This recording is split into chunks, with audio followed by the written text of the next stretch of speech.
उत्तर प्रदेश में 69,000 शिक्षक भर्ती मामले में एक बार फिर प्रदेश के तमाम जनपदों से आए सैकड़ों अभ्यर्थियों ने लखनऊ में उप मुख्यमंत्री केशव प्रसाद मौर्य के सरकारी आवास पर धरना प्रदर्शन किया। सैकड़ों की संख्या में यहां पहुंचे अभ्यर्थी उप मुख्यमंत्री केशव प्रसाद मौर्य से मिलकर अपनी बात को रखना चाह रहे थे, लेकिन पुलिस ने बैरिकेड्स लगाकर सभी को वहां जाने से रोक दिया, जिसके चलते महिला और पुरुष अभ्यर्थी सड़क पर बैठकर धरना देना शुरू कर दिया। अभ्यर्थियों का आरोप है कि 69,000 शिक्षक भर्ती मामले में दलितों और पिछड़ों के आरक्षण में घोटाला हुआ है और कोर्ट ने भी इस बात को स्वीकार कर नए सिरे से सूची जारी करने का निर्देश दिया है।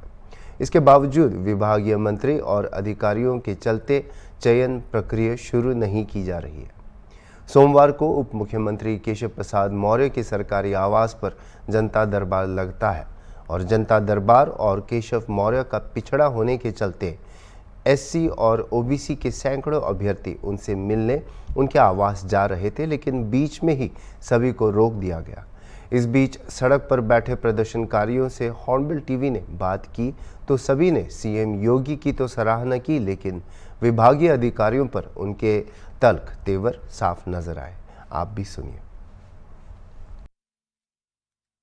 मेरा नाम माधुरी पटेल है, मैं फतेहपुर डिस्ट्रिक्ट से हूँ सर। मैम, आप लोग यहाँ पे धरने बैठे हैं आज, आखिर आप लोग की मांगे क्या हैं? सर, हम लोग की मात्र बस इतनी सी मांग है कि हम लोगों का काउंसलिंग शेड्यूल जारी करके और हमको नियुक्ति पत्र देके हमें हमारे विद्यालय पहुँचाया जाए, बस इतनी सी मांग है सर। और हम हमारी कोई और मांग है या अलग देश की मांग है या कुछ और मांग है, बस जायज़ सी मांग है हमारी कि बस हमें नियुक्ति पत्र दिया जाए, हमें हमारे विद्यालय पहुँचाया जाए। सर, मेरा नाम प्रेमला चौधरी, हम इलाहाबाद से आए हैं सर। आदेश आ चुका है, आप लोग फेवर में आए? हाँ सर, हाँ सर, फेवर में। क्या कहते हैं सर, हमारे सर फेवर में आया है। डबल बेंच ने माना है कि हम लोग के साथ आरक्षण हुआ है, इन लोग को 3 महीने में दिया जाए नियुक्ति, 3 महीने में इनको लोग को नियुक्ति दिया जाए सर। मगर हमारे जो बेसिक के मंत्री हैं सर, ये बड़े पैमाने पर घोटाला करे हैं सर। ये नहीं चाहते कि इन लोग का जियो जारी किया जाए, जिससे हमारे जो जनरल के लोग नौकरी कर रहे हैं सर, उन लोग को निकाला जाए और एससी ओबीसी को अंदर किया जाए सर। वो नहीं चाहते, क्योंकि हम लोग एससी ओबीसी हैं सर, इसलिए वो लोग नहीं जारी करना चाहते, हम लोग का न्याय नहीं देना चाहते सर। बिल्कुल, अब सब दिख रहा आप लोगों के सामने, हम लोग 4 साल से भटक रहे हैं। यही मंत्री कहते थे, अधिकारी कहते थे कि आपका मामला सब जुडिस है, कोर्ट से जो भी आर्डर आएगा उसका हम पालन करेंगे।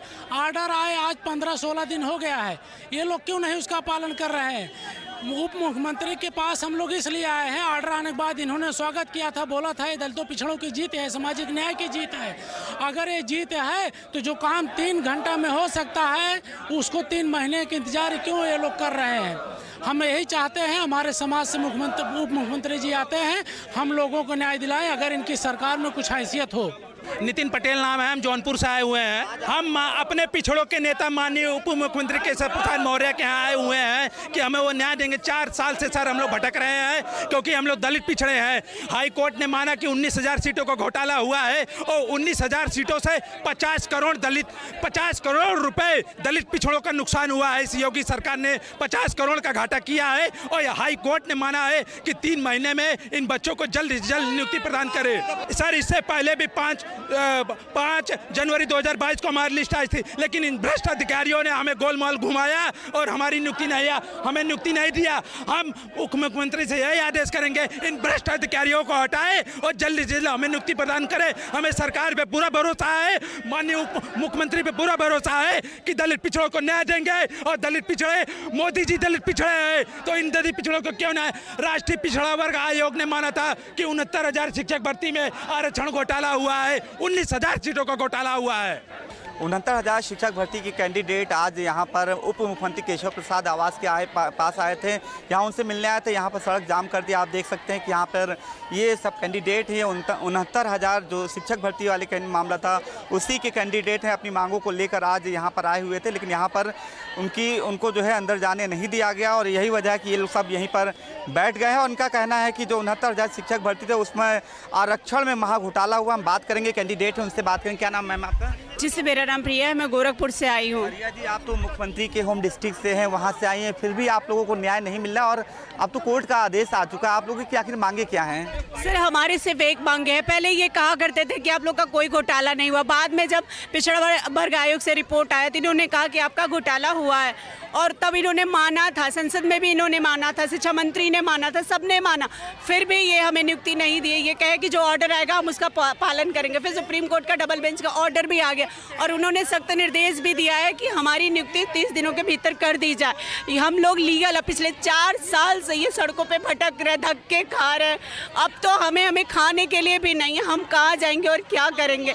और अब तो सख्त ऑर्डर है कि हमारी भर्ती कर दी जाए और फिर भी ये अब हमें क्या कह रहा है, कभी 30 दिन का आपको समय मिला, 3 महीने का समय मिला। अब बताइए क्या 30 महीने हम ऐसे लखनऊ के सड़कों पे धक्के खाते रहेंगे, जबकि सीएम जी हमारे ही गोरखपुर के हैं। उसके बाद हम वहाँ जनता दरबार भी लगता, हम लोग वहाँ भी अपनी अपील लेके कई बार गए। जनता दरबार में आप लोग गए थे? हम लोग जनता दरबार भी जाते हैं, वहाँ भी कहा जाता है ठीक है आप लोग का काम चल रहा है, लेकिन किस तरीके से चल रहा है आखिर हम ये जानना चाहते हैं। हम यहाँ मर रहे हैं, सड़कों पे ढकेले जाते हैं, हमारे भाई बहनों को सबको उठा के फेंक दिया गया। ये बहन अभी बेहोश हो गई, 3-4 बहनें बेहोश हो गई, 7-8 भाई लोग आत्महत्या कर चुके हैं।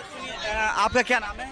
सर मेरा नाम पूजा जायसवाल है, पूजा जायसवाल श्रावस्ती डिस्ट्रिक्ट से। आप यहाँ आ जाए थे, यहाँ पर किसको आना पड़ा और किसके यहाँ जा रहे थे और यहाँ कैसे बैठ गए? सर हम लोग योगी जी माननीय सीएम आवास पे पहले था कि योगी जी से मिलेंगे, लेकिन वो कहीं बाहर निकल गए तो हम लोग यहाँ पे उप मुख्यमंत्री जी के यहाँ कर रहे हैं धरना। और हम लोग को जब तक नियुक्ति पत्र नहीं मिलेगी तब तक हम सोचे बेहोश हो गए। ये देखिए मुझे इंसुलिन लगता है, इतनी बीमारी के बाद धरना कर रहे सर 4 साल से। अभी सर हम लगाए हैं। सर ये बताइए कि हम लोग की क्या गलती है कि हम लोग आरक्षण पिछड़े दलित हैं। जब 6 साल से हम लोग यही कर रहे हैं, जब अधिकारियों की गलती क्या मतलब योगी जी से और ये उप मुख्यमंत्री से मुख्यमंत्री जी से क्या ये बड़े अधिकारी ये यही हुआ था कि हाई कोर्ट का जैसे ही आर्डर आएगा हम त्वरित आगे बढ़ जाएंगे, तो क्यों नहीं बढ़ रहे हैं? क्यों 2 हफ्ते से ज़्यादा हो गया? बताइए क्या पिछड़ा या दलित होना क्या अभिशाप है उत्तर प्रदेश में? सर लग तो ऐसा ही रहा है, पिछले 4 साल से जो हम सड़कों पे धरना दे रहे हैं, इससे तो यही लग रहा है कि उनका मनसा है ही नहीं हमें नियुक्ति देने का। अगर नियुक्ति देने की मनसा होती सर तो आज 20 दिन हो गए, हमारी जो आदेश है ये 20 दिन हो गया, जबकि उनका तो वो तो कह रहे हैं करने के लिए भर्ती, लेकिन ये अधिकारियों का क्या हिला वाली अधिकारी क्या चाहते हैं, उन तक क्या खबर पहुँचा रहे हैं, हमें कुछ नहीं पता चल रहा है। जो कोर्ट का आदेश आया, आप लोग चाहती कोर्ट का आदेश का जल्द से जल्द पालन हो? सर ये सीएम जी ने भी कहा है कि कोर्ट का आदेश जो आया है हम त्वरित आपका पालन करेंगे और उन्होंने अधिकारियों को आदेश भी दिया, लेकिन अधिकारी पिछले 4 साल से जिस तरीके से हमें सड़कों पे घुमा रहे हैं वो आज भी वही कह रहे हैं जो वो पीछे कहते थे आपका काम हो रहा है, आपका काम हो रहा है सर। और अभी तक हमें कोई भी हमारे लोग कहाँ जाए? आज आप लोग यहाँ? लोग कहीं नहीं जाएंगे सर, अभी हमें यहीं से हमें लिखित में आश्वासन नहीं चाहिए, हमें हमारा जियो जारी करे तभी हम लखनऊ की धरती से वापस जाएंगे, वरना हम नहीं जाएंगे। हमारे साथ जो करना है आत्मदाह करना पड़े हम लोग यहीं करेंगे, लेकिन अब हम लोग घर नहीं जाएंगे। देखिए आप शिक्षक भर्ती के कैंडिडेट हैं, इनका साफ कहना है कि जब तक इनकी मांगे पूरी नहीं होगी इनका धरना लगातार ऐसे ही जारी रहेगा। वीडियो जर्नलिस्ट अनिल सैनी के साथ अनूप चौधरी, हॉर्नबिल टीवी, लखनऊ।